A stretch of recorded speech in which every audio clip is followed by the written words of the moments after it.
ओम नमः शिवाय। इस बार जब सत्संग में बैठना हुआ और सब लोग, क्योंकि सब जनरली क्या होता है कि यंगस्टर ही होते हैं, तो उनका एक बहुत ही तार्किक सवाल आया जो आज सबको इंटरेस्टिंग लगेगा। उसमें से एक ने पूछ लिया कि आज के समय में जो सभी लोगों को नॉर्मल सी बीमारियां आम हो गई, जैसे मतलब सब लोग जानते हैं, हम बीमारी के बारे में बात नहीं करते, ठीक है, रूटीन बीमारियां हर एक के शरीर में घुस गई है, तो उसका कोई ऑप्शन है? देखिए, होता क्या है कि जब हम किसी को कोई एडवाइस करते हैं तो उसमें बहुत ही ध्यान देना पड़ता है। जैसे कि आप बात को समझिए कि अगर हम किसी को कुछ खाने के बारे में बोले कि भाई आप ये छोड़ दो, तो वो तो संभव ही नहीं है ना, वो संभव नहीं है। तो फिर बीच का रास्ता तो निकालना पड़ेगा, क्योंकि बात जब मेरे पास आती है तो मेरा हमेशा कोशिश यही रहती है कि कुछ नया और जो इजीली एक्सेप्टेबल हो। हालांकि कुछ नया नहीं होता है, सब पुराना ही होता है, पर उसमें से जो लोग इजीली एक्सेप्ट कर दे और उसको फ़ायदा हो जाए ज़्यादा से ज़्यादा, वही हमारी सोच रहती है। तो मैंने बताया हाँ है, अगर हम एक चीज़ मतलब एक खुराक को अपने जीवन के रूटीन के अंदर ला दें तो लगभग जो भी आज की रूटीन बीमारी है, छोटी से लेके बड़ी तक, उसका समाधान अपने आप ही हो जाएगा, कोई भी एक्स्ट्रा एफर्ट करे बिना। तो लोग सोच में पड़ गए, लोग सोच रहे थे कि अभी वही बात होगी, तो क्योंकि मैंने हमेशा अलग ही बात की है तो फिर वो लोग भी एक्सपेक्ट करते थे कि कुछ नया ही होगा। हालांकि कुछ नया नहीं होता है, पुराने खजाने में से ही उसको अच्छी तरह से फर्निश करके दिखाया जाता है। तो मैंने सबको बताया कि आप हर रोज़ शाम को, आप लोगों को शायद पता होगा कि हम तो अभी लगभग कोई करता है कि नहीं, पर पहले के समय में शाम का जो अपना भोजन था वो परमानेंटली खिचड़ी था। सबको पता होगा। कोई खिचड़ी के अन्य प्रकार है, जैसे मसाला खिचड़ी हो गया, सादी खिचड़ी हो गया, ऐसे मतलब हर एक की अपनी अपनी पैटर्न है, हर एक के अपने अपने रीति रिवाज के हिसाब से उसको बनाया जाता है, ठीक है। और मैं आपको ये बताना चाहता हूँ कि बहुत ही जल्दी वो समय आ जाएगा जब लोग ये शाश्वत सत्य जो अपना है, फॉरएवर ट्रूथ है, सत्य, उसको महसूस करने लगेंगे। और इसका एक बेस्ट एग्जांपल आज का ये सवाल है, ठीक है। तो अपनी जो भारतीय खाने पीने की जो स्टाइल है उस पे ही उसको वापस आना पड़ेगा। ये बात आप लिख के रख लो, क्योंकि अपने धर्म के अंदर लिखा है भोजन ही ब्रह्म है, और उसमें भी ये जो खिचड़ी है वो सबसे बढ़िया होती है, टेस्टी होती है। आप सब लोग जानते हो, आपने कभी ना कभी खाया होगा। पर मैं क्या कहना चाहता हूँ, मैं ये कहना चाहता हूँ कि हर रोज़ उसको रूटीन में फिक्स कर दीजिए। शाम को जैसे आपको पता है, जैसे दूध खिचड़ी है, सिंपल खिचड़ी है, वो सबके साथ सेट हो जाती है, ठीक है।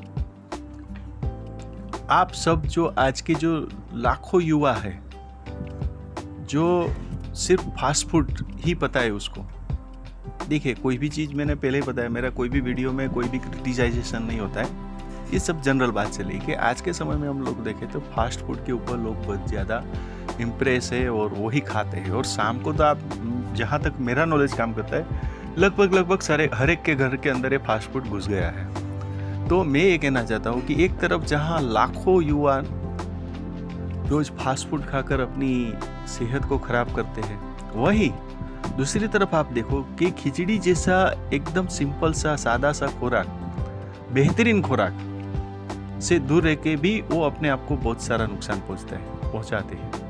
तो मैं आपको रिक्वेस्ट करूंगा कि आज से ही आप हर रोज शाम को कोई भी तरीके से खिचड़ी का सेवन करिए। अभी हम लोग क्या करेंगे, उसको दो अलग अलग स्टाइल से समझने का कोशिश करेंगे, दो अलग अलग क्राइटेरिया से समझने की कोशिश करेंगे।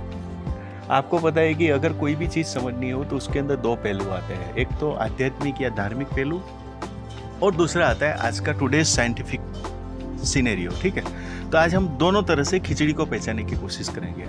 तो आपने देखा होगा या पढ़ा होगा या कहीं सुना होगा, नहीं सुना है तो मैं बता देता हूँ कि भगवत गीता के अंदर भगवान श्री कृष्ण ने कहा है कि मैं मानव शरीर के अंदर जठाराग्नि बोलते हैं ना, जठाराग्नि के रूप में निवास करता हूँ, और ऐसी रसीली चिपचिपी और खाद्य पदार्थ जिसको हम खिचड़ी बोलते हैं, वो सात्विक मनुष्य के लिए अत्यंत ही प्रिय होती है। ये जो बात है ये आध्यात्मिक पॉइंट ऑफ व्यू भी। कहीं एक जगह पे श्लोक में भी लिखा है कि भोजन ही ब्रह्म है। क्यों?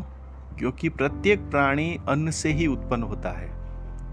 पैदा होने के बाद वो अन्न पे ही, भोजन पे ही जीवित रहता है और अंत में मृत्यु के बाद वो भोजन में ही प्रवेश कर जाता है। ये बहुत बड़ी बात है। कभी इसके ऊपर क्वेरी आया तो हम उसके ऊपर भी बात करेंगे, ठीक है।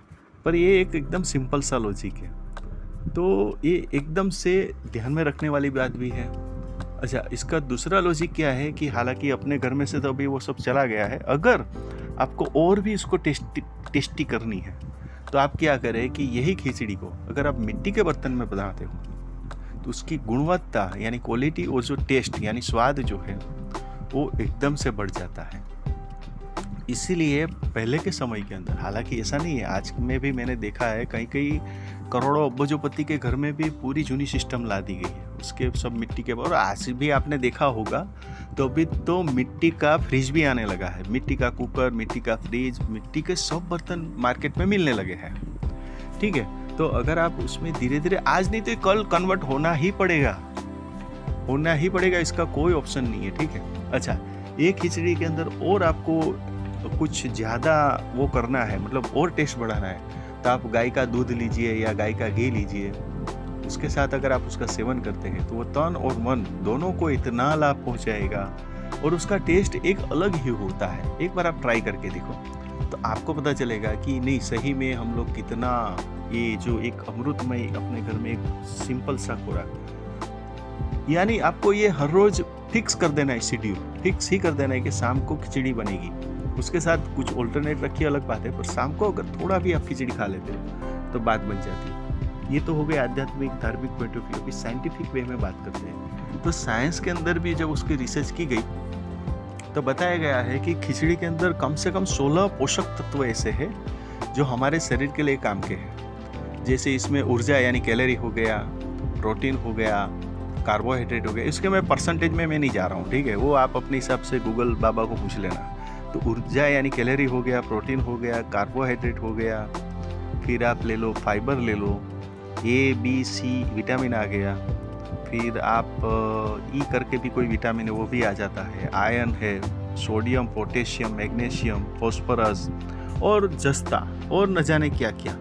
इन शॉर्ट ये एक बंच ऑफ पैकेज है। अगर आप सिर्फ खिचड़ी के ऊपर हर रोज शाम को ध्यान देते हो तो मुझे नहीं लगता है कि और किसी चीज़ की आपको, यानी ये एक पौष्टिक खुराक तो है ही। उसके साथ अगर आप गाय का दूध का या गाय का घी का सेवन करते हैं तो ज़रूर से आपको फ़ायदा होगा। हाँ, यहाँ पे एक क्वेरी आएगी कि कई लोगों को गाय का दूध या गाय का घी पचता नहीं है, तो आप उसको एकदम कम मात्रा में डालो।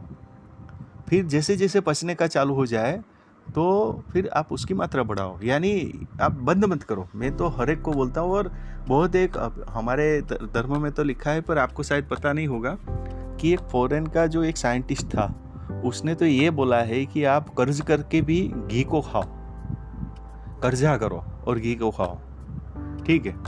तो लॉजिक तो बहुत सारे हैं समझने के लिए। तो ये आज का सही में बहुत ही इंटरेस्टिंग टॉपिक रहा। आशा करता हूँ कि आप सब लोग आज से ही अपने घर के अंदर हर रोज शाम को खिचड़ी को एक स्थान देंगे और अपना कमेंट करेंगे। नमस्कार, ओम नमः शिवाय।